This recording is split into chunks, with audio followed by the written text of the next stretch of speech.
अकबर के समय यूरोपियों से संबंध। सबसे पहले Thomas Stevens. Thomas Stevens Mughal काल में भारत आने वाला ये पहला अंग्रेज 1579 में था। 1579 में आया था। 40 वर्ष तक गोवा में रहा। संभवतः इतने दीर्घ काल तक रहने वाला पहला अंग्रेज था। इसके बाद राल्फ फिच 1588 से 1591 के बीच भारत में रहा। अकबर के काल में आगरा फतेहपुर सीकरी पहुंचने वाला पहला अंग्रेज व्यापारी राल्फ फिच था। उत्तर भारत का प्रथम अंग्रेज यात्री था। उसे पायनियर श्री गणेश करने वाला कहा गया है। वह महारानी एलिजाबेथ का एक पत्र जो अकबर को संबोधित था लेकर आया था। न्यूबेरी के नेतृत्व में फिच जेम्स स्टोरी चित्रकार विलियम लीड्स रत्न विशेषज्ञ टाइगर नामक जहाज से आया था। यानी न्यूबेरी के नेतृत्व में फिच जेम्स स्टोरी और विलियम लीड्स रत्न विशेषज्ञ टाइगर नामक जहाज से भारत आया था। लीड्स ने अकबर के अधीन रत्न विशेषज्ञ के रूप में नौकरी प्राप्त कर ली थी। इन यूरोपीय यात्रियों का गुजरात में पुर्तगालियों द्वारा अपहरण हो गया था। गोवा में पादरी थॉमस स्टीवेंस द्वारा जमानत देने पर और उसके सद्प्रयत्नों से इन बंदियों को पुर्तगालियों ने मुक्त कर दिया था। राल्फ फिच पहला अंग्रेज यात्री था जिसने भारत के लोगों के विषय में लिखा है। उसके अनुसार यानी राल्फ फिच के अनुसार फतेहपुर आगरा से बड़ा है तथा आगरा एवं फतेहपुर लंदन से भी बड़े हैं। इनके बाद जॉन मेंडेनहॉल 1599-1606 अकबर का समकालीन इंग्लैंड की शासक एलिजाबेथ थी। उसी के काल में 1600 ईस्वी में ईस्ट इंडिया कंपनी की स्थापना हुई। जॉन मेंडेनहॉल 1599-1606 के बीच 2 बार अकबर के दरबार में आया। प्रथम बार वह हेक्टर नामक जहाज से आया था। वह रानी एलिजाबेथ का दूत था, लेकिन उसने अपने आप को सदैव उसके दूत के रूप में प्रदर्शित किया। उसकी मृत्यु अजमेर में हुई, लेकिन दफन आगरा में किया गया। भारत आकर उसने एक स्कूल के अध्यापक से फारसी का भी अध्ययन किया। उसने गुजरात से व्यापार करने हेतु फरमान प्राप्त करने का प्रयास किया। फादर मोसेरात पुर्तगाली फादर मोसेरात का विवाह के साथ 1578 में अकबर के दरबार में आया था। काबुल अभियान में वह अकबर के साथ था, अतः उसने पादशाह के सैनिक लश्कर का आंखों देखा बड़ा ही मनोहारी वर्णन किया है। अकबर ने मोसेरात को मुराद का शिक्षक नियुक्त किया था। इसी ने मुगल शहजादे एवं शहजादियों की शिक्षा व्यवस्था का उल्लेख किया है। मोसेरात बाला नई संप्रदाय का उल्लेख करता है। उसके अनुसार अकबर यहाँ खुले बाल नंगे पांव आता था। मोसेरात के अनुसार अकबर की प्रबल इच्छा थी कि उसे ईश्वर पैगंबर माना जाए, क्योंकि वह चमत्कार कर सकता है और रोगियों को रोग मुक्त। उसने अकबर के दरबार की कार्यवाही का रिकॉर्ड रखने की प्रथा, सती प्रथा, मांडू के रथ सप्तमी उत्सव, नर की होली एवं मुहर्रम का वर्णन किया है। वह लाहौर शहर का अत्यंत सजीव वर्णन करता है। मोसेरात के अनुसार लाहौर शहर में इतने लोग रहते हैं कि इधर उधर निकलते वक्त उनके कंधे एक दूसरे से रगड़ खाते हैं। उसका कथन है सत्ता के बेधड़क उपयोग से अब जातों को रोकने के लिए राजा उन्हें दरबार में बुलाता था, उनको निरंकुश आदेश देता था जैसे कि वे उनके दास हों। मोसेरात अकबर के शासनकाल में निर्मित बहुत से पुलों का वर्णन करता है। फ्रांसीसी मोसेरात ने अकबर के इस उल्लेखनीय गुण के बारे में कहा, ये अतिरंजना करना कठिन है कि वह उससे मिलने की चाहत रखने वालों के लिए स्वयं को कितना सुलभ बना देता है। वह प्रत्येक दिन किसी भी आम इंसान या अमीर या सरदार के उससे मिलने और बात करने का अवसर तैयार कर देता है। अपने इर्द गिर्द और आंखों के सामने लोगों की भीड़ रखने की चाह के लिए वह विशेष रूप से उल्लेखनीय है। मौसरात के अनुसार अकबर कभी कभी अन्य मजदूरों के साथ मिलकर पत्थर के खनन काम करने लगता था। गोल्डी ये यात्री अकबर के काल में आया था। ईसाई मिशनरी अकबर के दरबार में ईसाई मिशनरियों के 3 बार आया था। प्रथम प्रतिनिधि मंडल 1580 में फतेहपुर सीकरी पहुंचा, जिसके सदर एका विवा, मासेरात, एनाकुरिज थे। 1591 में दूसरा मिशन लाहौर आया, जिसके सदर एडवर्ड लेटोन एवं क्रिस्टोफर डी बग्गा थे। उन्होंने लाहौर में एक पाठशाला स्थापित की। तीसरा मिशन 1595 लाहौर में अकबर से मिला, जिसके सदस्य जेरोम जेबियर, इमैनुअल पिन्हेरा और वेनाडिक्ट गोइस थे। इसके बाद अकबर के कल्याणकारी कार्य।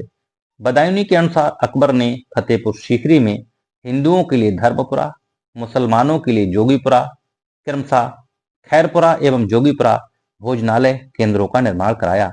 अकबर ने भिक्षावृत्ति खत्म करने का भी उपाय किया।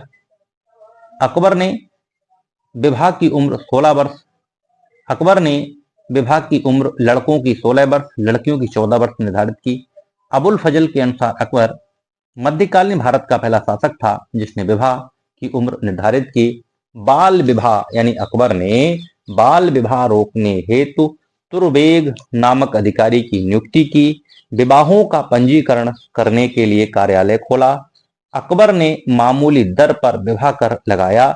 इस दर के लिए बाकी खां या तुई बेग विवाह निर्देशक की उपाधि देकर नियुक्त किया गया। यानी बाकी खां को तुई बेग यानी विवाह निर्देशक की उपाधि देकर नियुक्त किया गया। इसके बाद आता है सती प्रथा। सती प्रथा एवं शिशु हत्या पर अकबर ने रोक लगाया। 1587 में विधवा पुनर्विवाह को कानूनी बनाया। अकबर ने मारवाड़ के मोटा राजा उदय सिंह की बेटी को सती होने से बचाने हेतु खुद मारवाड़ पहुंचकर उसे रोका था। बहुपत्नी विवाह की प्रथा को अस्वीकृत करते हुए ये पुरुषों के स्वास्थ्य को विनाश करता है और उसके घर को दुखों से भरता है। रिश्ते के भाई बहनों, नजदीकी रिश्तेदारों, बड़ी औरतों एवं नौजवानों के बीच विवाह को अस्वीकृत करते हुए कहा कि ये सभी प्रकार की शालीनता के विरुद्ध है। उसने विवाहों के लिए माता पिता की स्वीकारोक्ति के साथ दूल्हा और दुल्हन की आपसी सहमति आवश्यक बनाई। अंतरजातीय विवाहों को मान्यता दी। राजपूतों में प्रचलित कन्या वध पर रोक लगाया।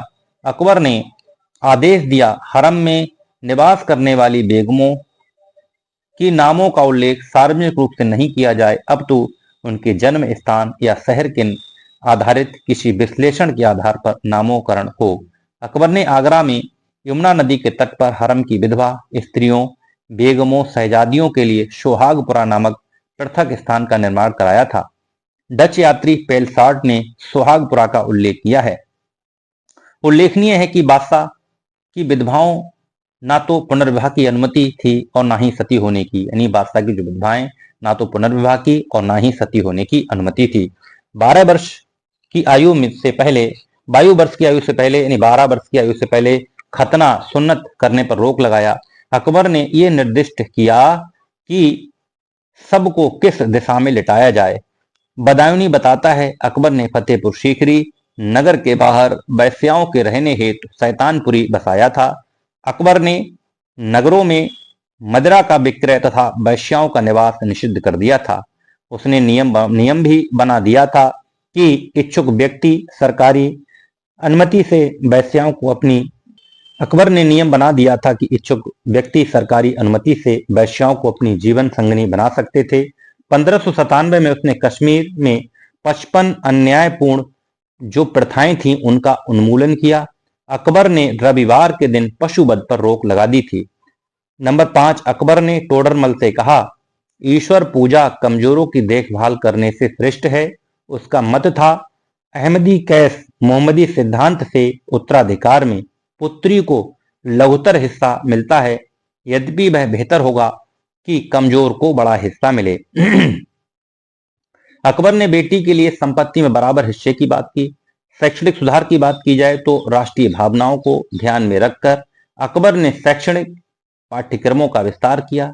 अपने पुत्रों को हिंदी की शिक्षा देने की व्यवस्था की। उसने मदरसों में हिंदू अध्यापकों को नियुक्त किया। कश्मीर में जैनुल आबदीन ने धर्मांतरित मुस्लिमों को हिंदू धर्म में पुनः लौटाने की अनुमति दी थी। अपने शासन काल में अकबर ने यह घोषणा की, अपनी इच्छा के विरुद्ध किसी धर्म में धर्मांतरित कोई भी हिंदू अपने पूर्वजों के धर्म में वापस लौट सकता है। अबुल फजल ने आईने अकबरी के अंतिम भाग में अकबर की उक्तियां दर्ज की हैं। हमने हमने ब्राह्मण धर्म में विश्वास करने वाले कई लोगों को डरा धमकाकर हमारे पूर्वजों का धर्म स्वीकार करने के लिए मजबूर किया है। इसमें लज्जा का बोध झलकता है। पहले मैं अपने धर्म को मनमाने के लिए लोगों पर दबाव डालता था, परंतु जैसे मुझे बोध हुआ मैं अपनी कार्यवाही पर लज्जित महसूस करने लगा हूं। खुद मुस्लिम होते हुए भी अन्य लोगों पर मुसलमान बनने का दबाव डालना अनुचित है। दबाव में धर्मांतरित लोगों की आस्था संजीदगी के बारे में कोई क्या उम्मीद कर सकता है। अकबर ने मुस्लिम प्रेमियों से विवाह के लिए महिलाओं के धर्मांतरण की मनाही कर दी। ऐसी महिलाओं को जबरन अपने पतियों से अलग कर उन्हें परिवार के साथ भेज दिया जाता था। अकबर ने कांगड़ा स्थित नगर कोट के मंदिर की मूर्ति को पुनः ढकने के लिए स्वर्ण छत्रक भेजा। उसने मस्जिद को पुनः मंदिर में तब्दील करने की अनुमति दी थी। अकबर से संबंधित महत्वपूर्ण तिथिवार परीक्षा उपयोगी तथ्य। 1562 में दास प्रथा एवं जबरन इस्लाम स्वीकार करना निषिद्ध कर दिया। 1582 में अकबर ने अपने गुलामों को आजाद कर दिया। 1594 में गुलामों के व्यापार पर नए सिरे से पाबंदी लगाई। 1563 में अकबर मथुरा गया और जहां उसे तीर्थ यात्रा कर की जानकारी हुई, अतः इसी वर्ष तीर्थ यात्रा कर को अकबर ने हटा दिया। 1564 में नरहर के कहने पर जजिया हटाया। अब्दुल नबी के कहने पर 1575 में जजिया फिर से लगाया, जिसे अंतिम रूप से 1579 में हटाया गया। इसलिए बदायूनी जजिया हटाने की तिथि 1579 देता है। 1573-74 शासन के 18वें वर्ष घोड़ों को दागने की प्रथा शुरू की गई।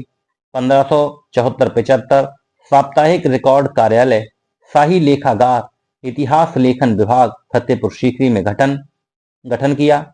1575 मध्य एशिया से प्रभावित मनसबदारी व्यवस्था की शुरुआत की गई। सुधार समिति।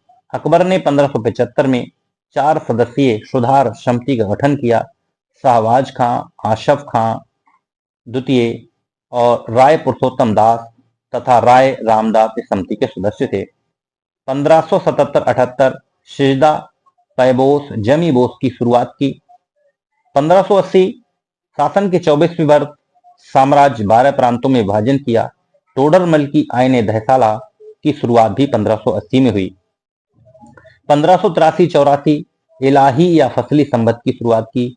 यह संबत सौर दिवस पर आधारित था। इलाही संबत का प्रारंभिक विचार अबुल फजल ने दिया था, लेकिन इसे प्रमाणिक और वैज्ञानिक तरीके से प्रस्तुत करने का श्रेय फतेहुल्लाह सराजी को जाता है। 1588 में गज-ए-इलाही या बीगाह-ए-इलाही की शुरुआत की गई। 1589 में अकबर ने कश्मीर की पहली यात्रा की। 1591 में सती प्रथा निषेध किया गया। महत्वपूर्ण तथ्य। झरोखा दर्शन सिजदा जमी बोस की शुरुआत करने वाला पहला मुगल बादशाह अकबर था।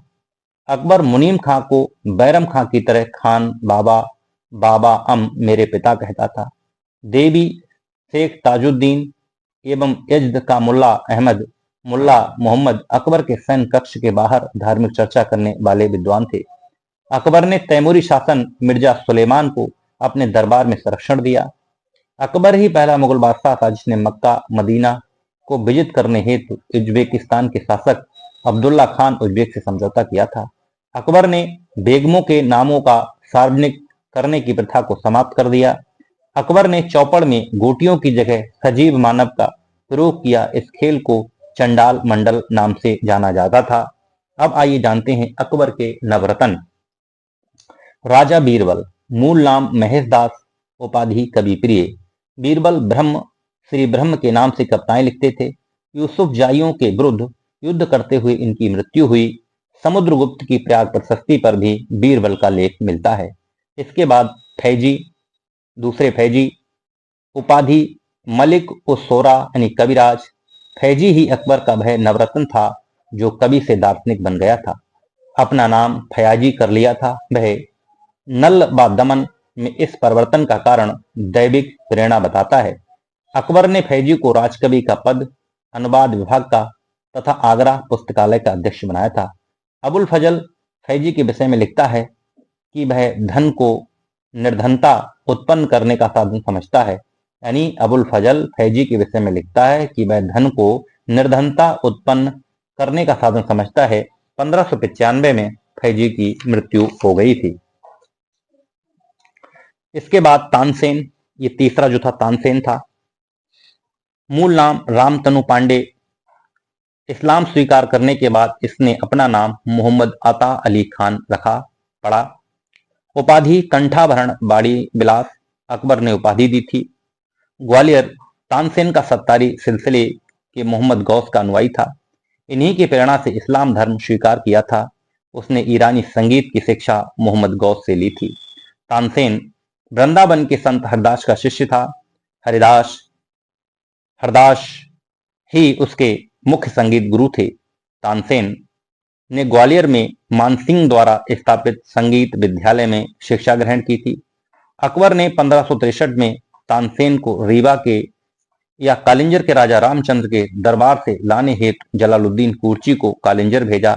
तानसेन की उपाधि उन्हें किसने दी, ये विवादास्पद है। कुछ लोग इसे ग्वालियर के राजा द्वारा, कुछ बांधवगढ़ के राजा के द्वारा प्रदत्त मानते हैं। अबुल फजल के अनुसार तानसेन जैसे संगीतज्ञ 1000 वर्ष में नहीं हुए। रुद्रवीणा की खोज तथा मियाँ की टोड़ी राग आविष्कारक तानसेन थे। 1589 में तानसेन की मृत्यु हुई। तानसेन की समाधि ग्वालियर में है। अगले जो हैं मानसिंह प्रथम 1589 से 1614। उपाधि मिर्जा राजा, फरजंद अर्थात पुत्र, दोनों उपाधि अकबर ने दी। विशेष 52 वर्षों की मुगल सेवा के दौरान मानसिंह ने कुल 67 युद्धों का संचालन किया, जो कि राजस्थान के समस्त शासकों में सर्वाधिक है। आमेर के कछवा राजपूत मानसिंह को अकबर ने काबुल का पहला मुगल सूबेदार बनाया और 7000 का मनसब प्रदान किया। मानसिंह का राज्याभिषेक पहले पटना में, बाद में आमेर में हुआ। मानसिंह ने बंगाल में अकबर नगर, वर्तमान राजमहल तथा बिहार में मानपुर की स्थापना की। अकबर ने उसे सिंधु क्षेत्र का प्रभारी तथा बिहार एवं बंगाल की सूबेदारी भी दी थी। जहांगीर मानसिंह को बूढ़ा भेड़िया कहता था। उसने राजमहल बंगाल में मस्जिद तथा वृंदावन में गोविंद देव मंदिर का निर्माण कराया। जगन्नाथ ने मानसिंह कीर्ति मुक्तावली नामक ग्रंथ की रचना की। 1614 में मानसिंह की दक्षिण की एलिचपुर में मृत्यु होने के उपरांत उसकी 4 रानियां उसके साथ 5 रानियां आमेर में सती हुईं। उसकी मृत्यु के पश्चात जहांगीर ने उसके पुत्र भाव सिंह को मिर्जा राजा का खिताब और 4000 का मनसब दिया, जिसे कुछ समय बाद बढ़ाकर 5000 कर दिया गया।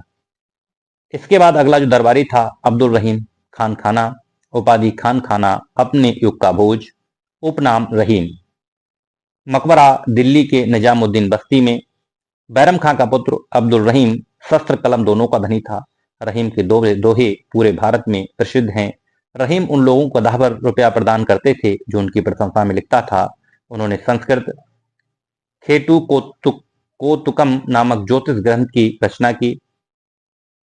संस्कृत में खेटू कोतुकम नामक ज्योतिष ग्रंथ की रचना की। रहीम को 2 बार जहांगीर में जेल में डाला। प्रसिद्ध सूफी संतों के जीवन वृत्तांतों की पुस्तक नफातुल उन्स की प्रति रहीम ने तैयार की थी और इसे मुगल चित्रकला में चित्रित किया गया था। 1526 में रहीम की मृत्यु हुई। तुलसीदास के मित्र थे। उनकी प्रशंसा में रहीम ने लिखा, सुर ते नर ते नांग ते सब चाहत असोय, गोद लिए हुलसी पर फिर तुलसी सो सुत होए। राजा टोडरमल खत्री अकबर का दीवाने अशरफ, दीवाने आला राजस्व विभाग का प्रमुख था। टोडरमल ने शेरशाह के अधीनस्थ रोहतासगढ़ झेलम किले का निर्माण कर एक सैनिक अभियंता के रूप में अपना जीवन प्रारंभ किया। टोडरमल ने शेरशाह के राजस्व विभाग में भी कार्य किया। वही भू राजस्व क्षेत्र में अकबर एवं शेरशाह के बीच जोड़ने वाली कड़ी था। टोडरमल एकमात्र सूबेदार था जिसने राजपूतों से संधि करने, उन्हें मनसब प्रदान करने का अधिकार मिला था। टोडरमल को अकबर ने गुजरात की भू राजस्व व्यवस्था से जोड़ा था। उसे गुजरात का दीवान 1573 में बनाया गया। वह बंगाल का सूबेदार भी बना। अबुल फजल ने टोडरमल को भोला बाबा, सदा लहू, परंपरा एवं संकीर्णता का अंधभक्त कहा, जो अपनी मूर्ति खो जाने पर विलाप करता था। अबुल फजल के अनुसार यदि टोडरमल अपने विचारों पर अड़ा न होता तो उसका शुमार महात्माओं में होता। जहांगीर ने टोडरमल के पुत्र राजा कल्याण को ओडिशा का सूबेदार बनाया।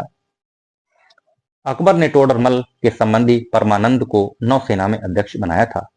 इसके बाद मुल्ला दो प्याजा, अबुल फजल और हकीम हुकाम अकबर के रसोइया थे, नवरत्नों में शामिल थे। अकबर ने हकीम हुकाम को राजदूत बनाकर तुरान भेजा था। कहीं कहीं फकीर अजुजुद्दीन का भी नाम नवरत्नों में मिलता है।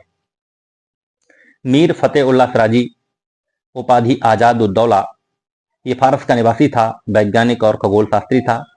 मीर फतेहुल्लाह को सर्वप्रथम फारस से भारत बुलाने वाली बीजापुर का सुल्तान अली आदिल शाह था। इसके पश्चात 1583 ईस्वी में वह अकबर के दरबार में गया। जिचे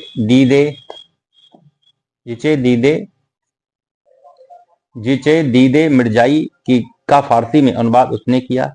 वह अकबर के नवरत्नों में सम्मिलित नहीं था। अकबर ने सिराजी को दीवान तथा सद्र सुदूर का पद दिया था। अबुल फजल ने सिराजी का यांत्रिक आविष्कारों की चर्चा की।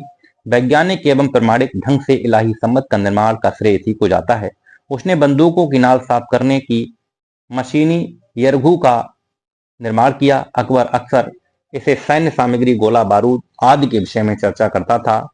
सिराजी अकबर का बहुत बड़ा प्रिय पात्र था। उसने टोडरमल से कुछ दिन सिराजी के अधीन काम करने को कहा था। महत्वपूर्ण है, फतेहुल्लाह सिराजी के सुझाव पर अकबर ने पाठ्यक्रम में संशोधन किया। सर्वप्रथम मकतुल बौद्धिक विज्ञान की शुरुआत विद्यालयों में करवाई। इसी ने जागीरदारों द्वारा जबरदस्ती वसूली को रोकने हेतु अकबर से जागीरदारों के ओहदे में तरक्की की सिफारिश की।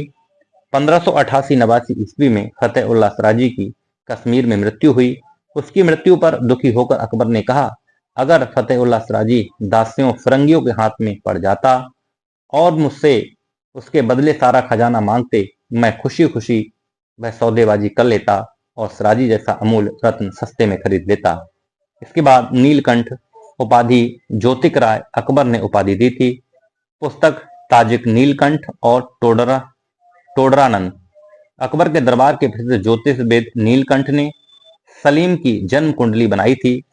मृत्यु 1605 अकबर अकबराबाद आगरा में गया। अंत समय में उसने अपने शासन का मुख्यालय आगरा स्थानांतरित कर दिया। अकबर पेचिश अथवा अतिसार के कारण बीमार पड़ गया था। सम्राट का चिकित्सक हकीम अली गिलानी, उसकी उपाधि जालिन सुजमा थी, रोग पकड़ नहीं पाया। 26 अक्टूबर 1605 को आगरा में अकबर की मृत्यु हो गई। उसे आगरा से कुछ दूर सिकंदरा में दफनाया गया। जहांगीर इस स्मारक पर पैदल जाता था। अकबर के समय मथुरा के विद्रोही जाटों ने अकबर की अस्थियां निकालकर हिंदू रिवाज से उन्हें जला दिया। अकबर के दो पुत्र जुड़वा हसन और हुसैन थे। इन दोनों की अल्प आयु में मृत्यु हो गई। सलीम तीसरा पुत्र था। इसके पश्चात